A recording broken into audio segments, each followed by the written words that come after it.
أعوذ بالله من الشيطان الرجيم بسم الله الرحمن الرحيم.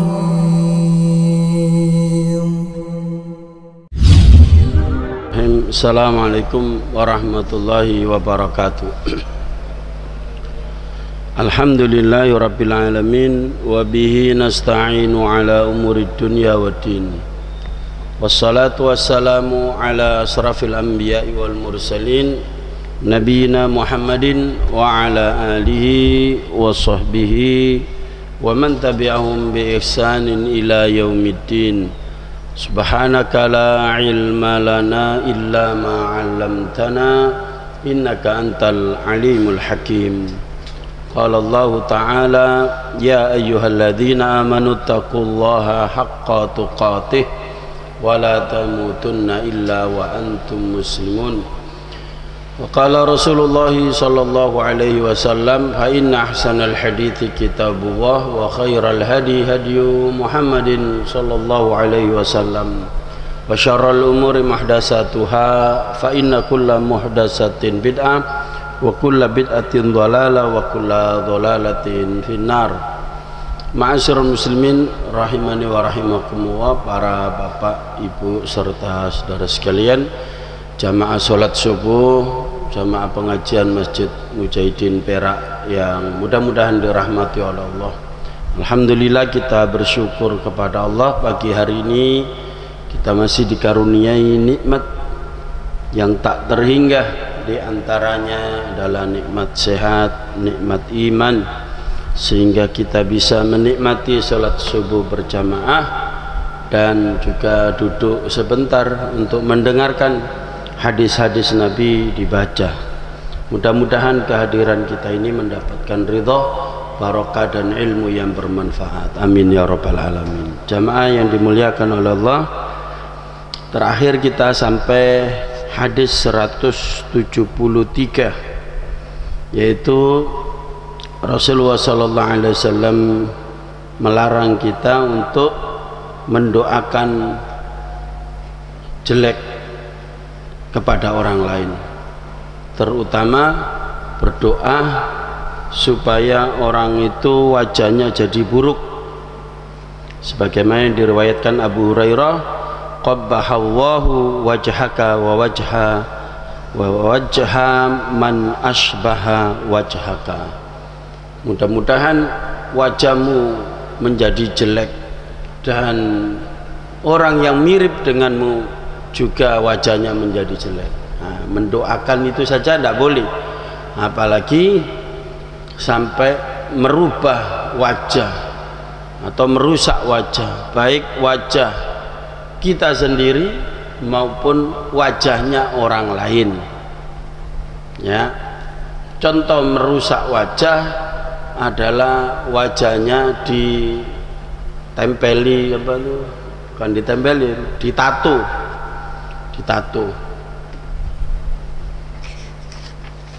Contoh merusak wajah adalah memotong atau ngerik, ya, ngerik alis. Nah, ini untuk ibu-ibu, kerik alis diganti spidol. Tidak boleh, biarkan saja alis itu. Ya, la'anallahul washimata wal mustaushimata. Allah melaknat, bayangkan para jamaah, bukan perkara sepele, dilaknat. Kalau dilaknat itu berarti dosa besar, apalagi diancam dengan neraka. Jadi dua dosa, kalau ada ancaman neraka, dan yang kedua kalau itu dilaknat. Kalimat itu mengandung pengertian bahwa itu dosa besar. Siapa orang yang mentato, pekerjaannya mentato, atau dia mentato, ya, atau orang yang minta ditato, bayar maupun gratisan sama saja. Nah, yang mentato tadi profesi atau dadaan sama, pokoknya orang yang mentato. Apalagi yang ditato wajah para jamaah. Mentato saja nggak boleh, tato di tangan, kan model-model tuh orang tato itu. Alasannya seni. Seni itu kan katanya keindahan. Mau tambah apik dah, hah? Apa gak tambah elek? Ada orang itu ditato naga, nanti gambarnya singa. Begitu dibuka bajunya, wah yang keluar singa. Kemudian kakinya itu ditato ular naga, sehingga kemana-mana katokan cekak supaya kelihatan naganya. Kalau di celana tidak kelihatan kan.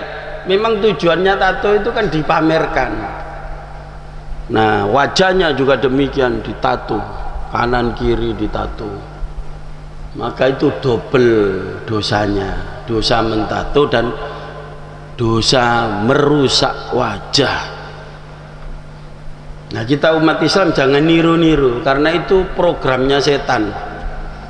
Dibisiki dari pertama sumbernya setan jin, yaitu rajanya, yaitu iblis, kemudian dibisikkan kepada setan manusia.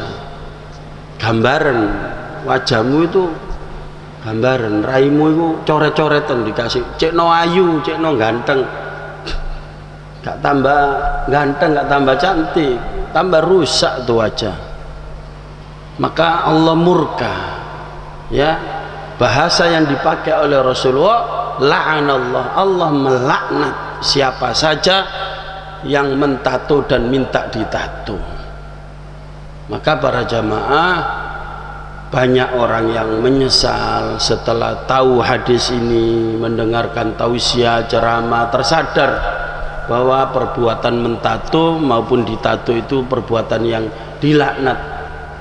Sehingga ketika sadar, wong sudah kadung melekat, tidak bisa, apalagi di wajah. Mau dihilangkan kayak apa, nanti tambah rusak, tidak karuan. Akhirnya menyesal. Ya apa, sudah kadung melekat di kulit. Kalau dikelupas, kulit luarnya masih ada, karena itu masuk ke pori-pori yang terdalam. Nah, jamaah yang dimuliakan oleh Allah, mari kita cegah diri kita. Orang yang menjadi tanggung jawab kita, lebih-lebih anak-anak muda tuh, ya, yang tergabung dalam komunitas-komunitas, cegah, jangan sampai salah pergaulan. Biasanya yang seperti itu karena solidaritas, terus kemudian karena pertemanan, niru-niru temannya, kalau ndak tato ndak keren gitu ya. Maka kita cegah, ya, jangan sampai tertipu oleh syaitan. Jadi kembali ke hadis ini, mendoakan buruk saja dilarang, apalagi mendoakan buruk pada wajah seseorang atau orang yang mirip dengan wajahnya orang itu. Kenapa? Fa innallaha azza wa jal khalaqa Adam ala suratihi, karena Allah menciptakan manusia termasuk Nabi Adam itu satu paket berikut wajahnya. Wajah kita itu berbeda-beda para jemaah, satu dengan yang lain. Sampean samakan seluruh dunia, cari wajah yang sama persis, tidak ada, tidak akan ketemu. Sama seperti sidik jari, kelihatannya dijejer gitu sama. Jari kanan kiri kita saja tidak sama. Jadi Allah itu kalau bikin original, beda dengan yang lainnya. Jadi asli yang tidak sama dengan yang lainnya. Mulai manusia pertama sampai terakhir itu beda-beda. Beda-beda. Anak kembar mirip tapi tidak sama. Kalau diteliti, oh ternyata itu anak andeng-andengnya sebelah gini, oh situ andeng-andengnya bawahnya sini, beda. Kalau diteliti betul beda. Yang ada itu identik. Nah, identik itu tidak sama. Identik itu adalah mirip, mirip. Ya misalnya anak kembar itu mirip. Dan wajah itu identitas para jamaah. Pertama kali yang dikenal orang, hatta itu, ya apalagi cari jodoh, mau menikah dengan seorang wanita atau laki-laki. Kalau perempuannya itu pakai burqah, pakai cadar tuh pak, yang cuma kelihatan matanya, Itu pun kadang masih dipakai kacamata hitam, ya kan? Itu pun masih ditutup dengan apa tuh, kain yang arang itu kayak sarangan. Nah, seperti yang orang-orang Timur Tengah ya. Itu kata Rasulullah, kalau mau menikah disuruh buka. Kenapa? Supaya tahu wajahnya. Ada seorang sahabat datang kepada Rasulullah SAW, ya Rasulullah, saya mau menikah. Kamu menikah dengan siapa? Si fulana.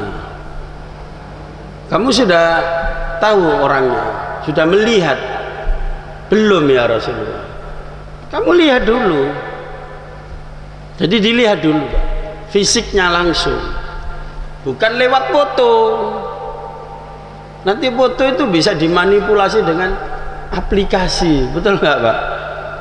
Ya, sing akeh kukule jerawate iku sok bening lho, pakai aplikasi. Akhirnya pakai aplikasi 10 tahun lebih mudah dari usia sebenarnya. Wah, bojo ini ternyata begitu nador melihat tuh gak cocok mbek foto. Jadi perlu setor foto apa itu penting, tapi melihat secara fisik wajahnya langsung berhadapan-hadapan itu sebagian dari syariat Islam dan sunnah Rasulullah SAW. Jadi nggak boleh istilahnya beli kucing dalam karung, apalagi beli karung dalam kucing, nggak mungkin ya. Jadi melihat dulu, melihat. Jadi ada kepentingan melihat lawan jenis dalam rangka untuk mau menikahi, mau melamarnya. Nador, dilihat dulu. Jangan pokoknya aku percaya sampai guruku, sampai bapakku digolekno, ndak begitu, dilihat. Jadi jangan sampai nanti kecewa. Dibuka itu cadarnya, dibuka burqahnya biar kelihatan wajahnya. Ya, kalau mau lihat itu batasnya Pak. Ini masih bujang, sudah nikah belum? Hah? Mau nikah? Mau nambah lagi? Jadi kalau mau nikah lihat dulu ya, biar ndak kecewa. Begitu. Ya. Dan para jamaah yang dirahmati oleh Allah, kalaupun minta dibuka itu jangan kemudian dibuka tangannya, dibuka, oh ya tidak boleh. Yang boleh kelihatan itu wajah dan telapak tangan, ya kan? Nah begitu para jamaah. Itu saking pentingnya wajah. Jangan kita sampai yaitu tadi kecewa nanti, apalagi hoax, tertipu ya dengan aplikasi itu. Meskipun pakai cadar dibuka ketika nadhar. Nah, jamaah yang dimuliakan oleh Allah, jadi Allah itu melarang, Allah dan Rasulnya melarang merubah, merusak, apalagi merusak wajah itu, dan mendoakan supaya wajahnya jadi jelek. Oh, muka-muka wajahmu hancur, nggak boleh, nggak boleh seperti itu. Kenapa? Karena Allah yang bikin manusia tidak terima kalau ada orang bilang seperti itu dan merusak wajahnya. Allah membuat, mencipta manusia itu satu paket dengan wajahnya. Bahkan disebutkan oleh Allah, walladzi khalaqakum wa suwwarakum fil arhami kaifa yasha. Allah yang menciptakan kalian dan Allah yang membaguskan atau yang membikin langsung ya wajah kita itu di dalam perut ibu kita sebagaimana yang dikehendaki oleh Allah. Ada yang dikehendaki hidungnya mancung, ada yang dikehendaki mancung ke dalam, ada yang dikehendaki ya seperti yang sekarang kita punya, dan itu yang terbaik para jamaah. Tidak ada manusia jelek, tidak ada. Kalau kita mengatakan oh elek ibu ini, tidak, itu sama artinya kita menghina Allah. Itu ciptaan Allah.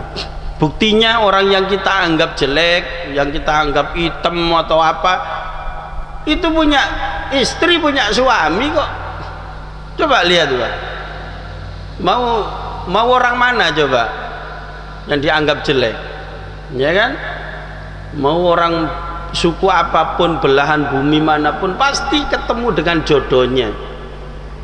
Kadang kita lihat ya di jalan itu, ya anak-anak muda itu suka guyonan, ih gak cocok iki wong iki, si wedok wayu, si lanang kok koyok ngono, ndak karu-karuan. Kadang gitu Pak ya. Oh paling iki ngeradunyane tok iki si wedok iki. Atau sebaliknya, yang lanang ganteng kayak artis, si wedok ndak karu-karuan misalnya kayak gitu. Nah, itu kenapa kok bisa berjodoh? Ya Allah yang menggerakkan hatinya seseorang untuk mencintai satu dengan yang lainnya. Jadi jangan bilang ganteng jelek, cantik jelek, ya.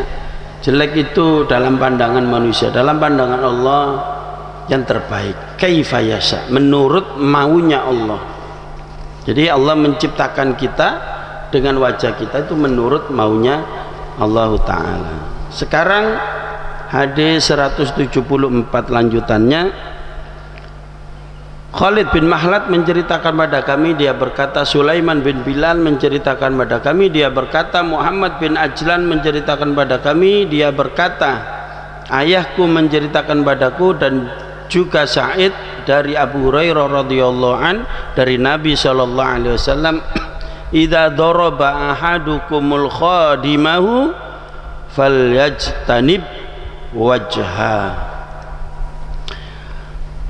Apabila salah seorang di antara kalian memukul pelayan atau budaknya, maka hendaklah menghindari memukul wajahnya. Bapak Ibu hadirin sekalian,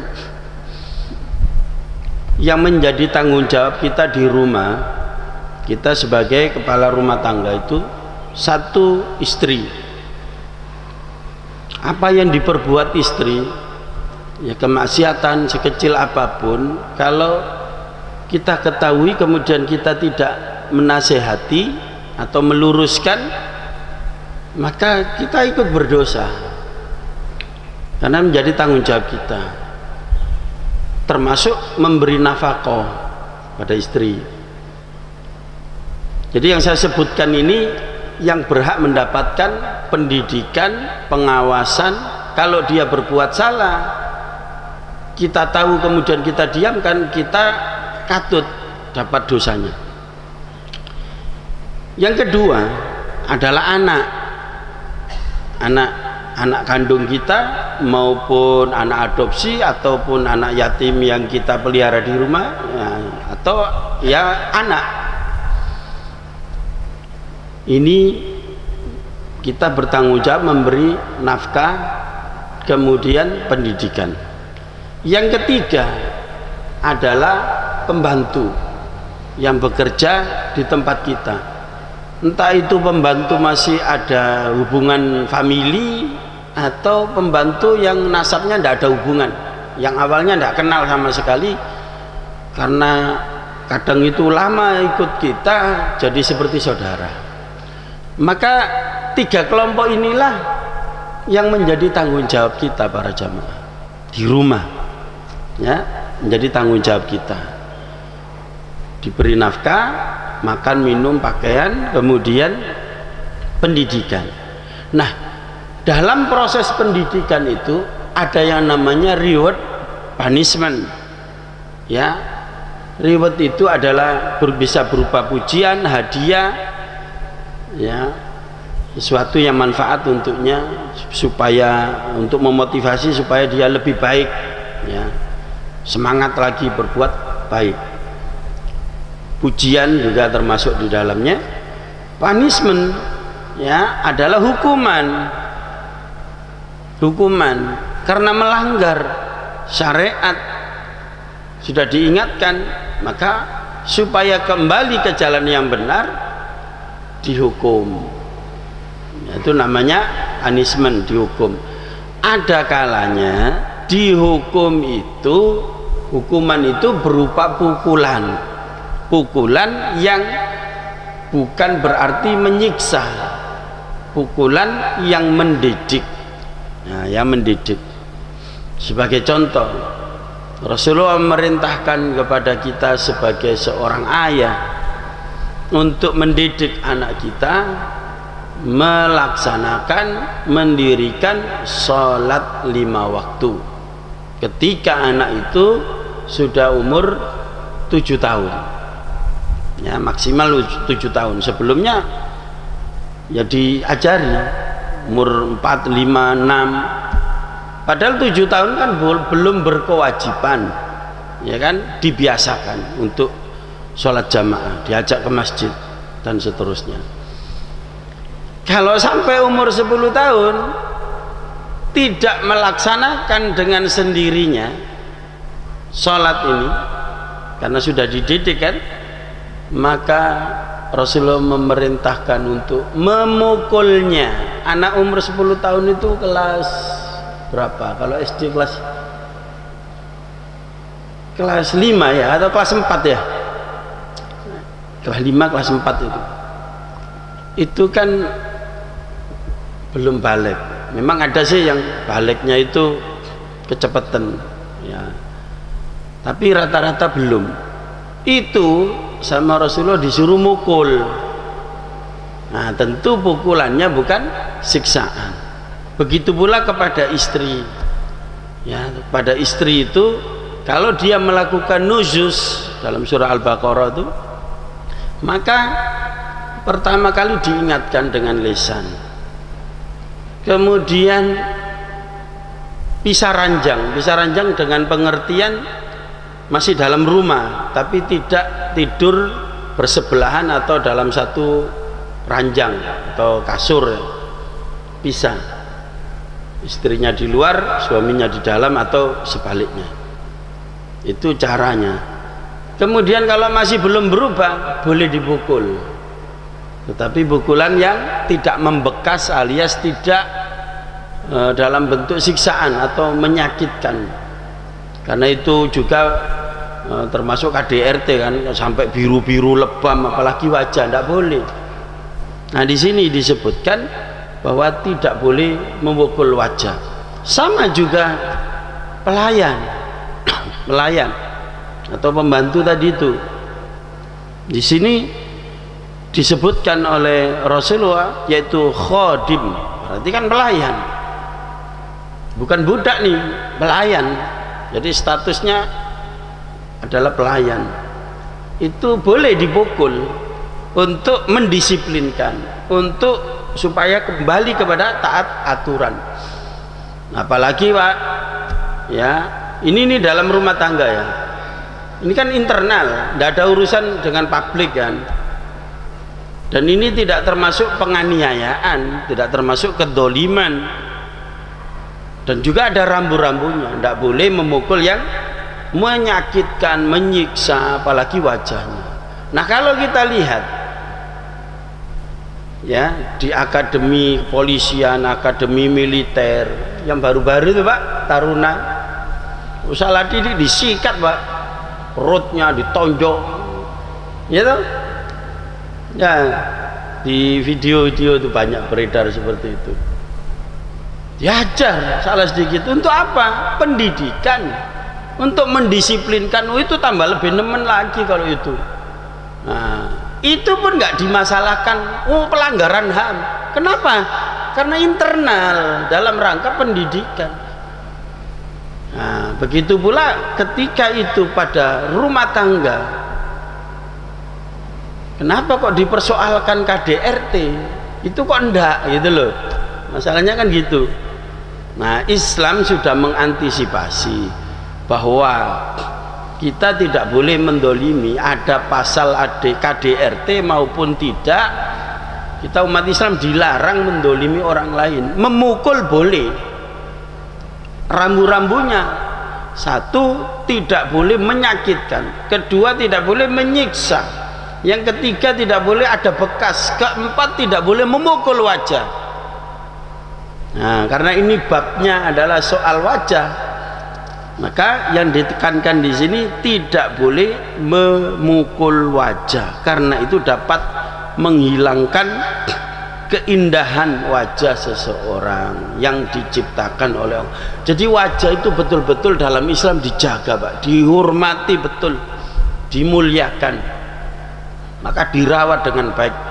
Pertama kali ketika ada kecelakaan dan lain sebagainya, orang itu mesti yang dilindungi apanya, Pak? Kakinya gitu, wenda, ya, wajahnya terlungkup, tengkurap, atau dilindungi supaya tidak rusak wajahnya itu. Pun kalau sudah terjadi kecelakaan, untuk mengetahui identitas korban, dipoto-foto sama wartawan, cekrik, diupload. Nah, kelihatan, oh itu dulurku, itu langsung telepon di mana lokasinya. Wajah, kalau coba yang di foto itu kakinya, sikutnya, oh ya tidak tahu orang, tidak tahu. Nah, kalau umpama wajahnya rusak, misalnya hancur, naudzubillah ya, sampai hancur, tidak ada identitasnya, dilihat aja KTP-nya, dilihat ya. KTP itu kan wajah. Nah, begitulah jamaah yang dimuliakan oleh Allah. Jadi menghindari memukul wajah. Selanjutnya hadis 175 dari Jabir, dia berkata, murra 'ala Nabi sallallahu alaihi wasallam bidabatin qad wusima yudakhinu mankhirahu. Pernah ada di depan Nabi sallallahu alaihi wasallam melintas seekor unta yang wajahnya ditato, wajahnya ditato atau diberi tanda dengan alat yang panas, ya, ditato itu, dicap unta sebagai identitas ini milik seseorang itu. Unta itu wajahnya kan, ya apa kita bedakan, unta saya, unta sampean, atau sapi, kambing itu loh. Kalau dijejer waktu korban, mana sampean tahu itu kalau kambing atau sapinya jenengan? Dari mana coba? Dari dikasih tali, kemudian kasih nama, ditulisi di kertas, ini korbannya si fulan. Atau kalau ndak gitu disepet itu sapinya itu, kasih nomor di punggungnya, di kulitnya, ya kan? Kenapa? Wajahnya semua sama, tapi kalau diteliti ya itu tadi beda. Nah, ini pernah terjadi, orang itu untuk membedakan unta miliknya dan miliknya orang lain itu wajahnya ditato. Kemudian qala Nabi sallallahu alaihi wasallam bersabda, la'anallahu man fa'ala hadza. Allah melaknat orang yang melakukan ini. Coba kita perhatikan, ini pada binatang loh ya, pada unta ini. Allah melaknat orang yang melakukan perbuatan mentato wajahnya unta, padahal punya kepentingan, bukan iseng, punya kepentingan, ini miliknya, dikasih tanda. La yasimanna ahadun wajha wala yadribanna. Janganlah kalian sekali-kali memberi tanda atau mentato wajah dan memukul pada wajah. Jamaah yang dimuliakan oleh Allah, jadi kalau mentato wajahnya binatang aja dilarang, apalagi wajah manusia. Maka perbuatan atau profesi menjadi tukang tato itu di dalam Islam profesi yang terkutuk, terlaknat. Siapa yang bilang? Allah dan Rasulnya. Na'udzubillah min dzalik, ya.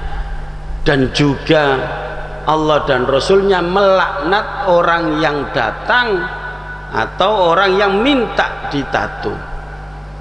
Jadi ini peringatan, saya sampaikan hadis dari Rasulullah bagi siapapun ya yang berprofesi sebagai tukang tato, segera bertobat. Boleh kita buka salon kecantikan atau salon apa, boleh, tapi ada rambu-rambunya. Di antaranya tidak boleh mentato, baik mentato wajah maupun mentato bagian tubuh yang lain. Dan kita sebagai orang beriman bersyukur kepada Allah, jangan mau dibelokkan sama setan dengan alasan bersyukur maka saya hias wajah saya, tubuh saya dengan tato. Bukan menghias, itu namanya merubah ciptaan Allah.